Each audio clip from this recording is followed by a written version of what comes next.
Box में बढ़ाई भैया बेंजू के बॉक्स में आवाज दें बॉक्स में।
से अच्छा हिंदुस्तान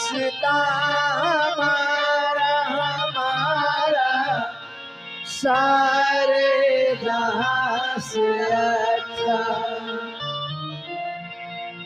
हम बुलबुले हैं इसके गुलसिता हमारा सारे जहां से अच्छा। हिंदुस्तान हमारा सारे जहां से अच्छा।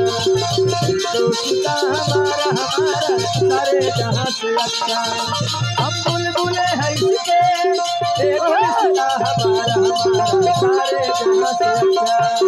हिंदुस्तान हमारा सारे जहां से अच्छा। मजहब नहीं सिखाता आपस में बैर रखना, मजहब नहीं सिखाता आपस में बैर रखना। हिंदी है हम, हिंदी है हम, हिंदी है हम वतन है। हिंदुस्तान हमारा सारे जहां से अच्छा। हिंदुस्तान हमारा सारे जहां से अच्छा। हिंदुस्तान हमारा सारे जहां से अच्छा। हिंदुस्तान हमारा सारे जहां से। हिंदुस्तान हमारा सारे जहां से अच्छा।